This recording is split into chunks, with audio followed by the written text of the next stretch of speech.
इस वीडियो में हम समझने का प्रयास करते हैं इकोनॉमिक्स के कुछ पास्ट टर्म्स को, और हम कोशिश करेंगे कि 5 मिनट में इकोनॉमिक्स के जो हार्डली मोस्ट डिफिकल्ट टर्म्स मानी जाती है उनको हम 5 मिनट में समझ सकते हैं। ठीक, सबसे पहले हम देखते हैं बैंक रेट। बैंक रेट क्या होती है? आरबीआई जिस रेट से किसी भी बैंक को उधार देती है वो रेट कहलाती है बैंक रेट। ठीक, तो एक ही टर्म देखनी है इकोनॉमिक्स समझने को। हमारे पास है, यहां है आरबीआई, यहां है बैंक।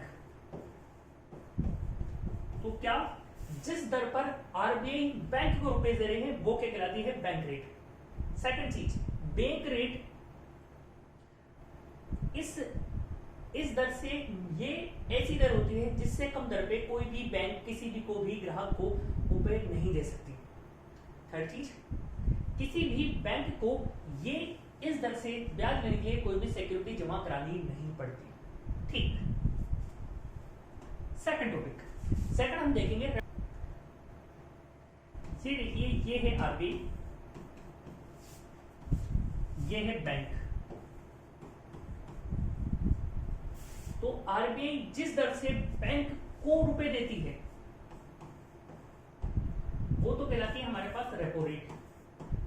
सिक्योरिटीज जमा करनी पड़ेगी।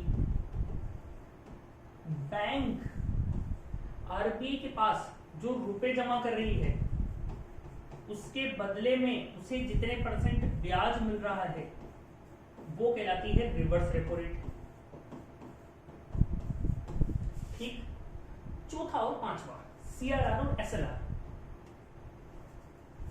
सीआरआर और एसएलआर क्या है कि आप आए मेरे पास, आपने कहा मुझे बैंक स्टार्ट करना है। अब बैंक स्टार्ट करने के लिए ऐसा तो है नहीं कोई भी बैंक स्टार्ट कर देगा, तो आरबीआई उसे रेगुलेट करती है। रेगुलेट करने के लिए आरबीआई क्या करेगी?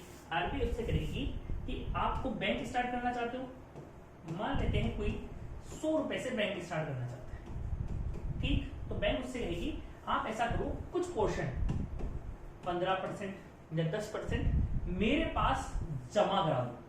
यानी सीआरआर होता है कैश रिजर्व रेशियो। ठीक, अब ये किसके पास जमा होगा? आरबीआई के पास। अब क्या बाकी 85 से वो व्यापार कर सकता है? बैंक ऋण दे सकती है? नहीं। आरबीआई अब कहती है कि कुछ पैसा आप आपके पास बचा के रखो।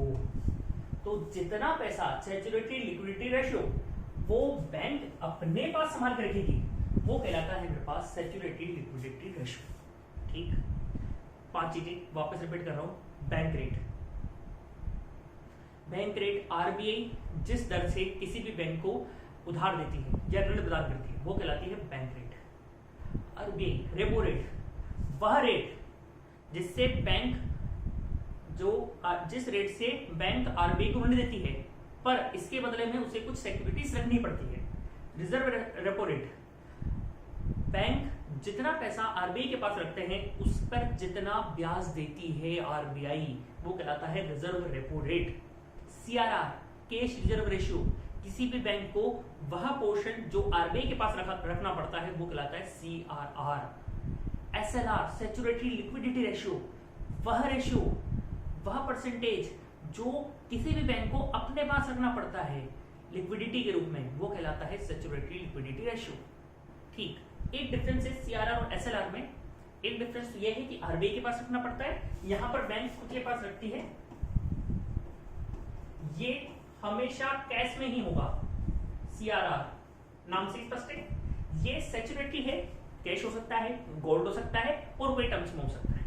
तो आज हमने पढ़े 5 टॉपिक। इसी टाइप से क्लासेस रेगुलर होगी और हम सिंपल टर्म्स में इन सारे चीजों के इफेक्ट देखेंगे।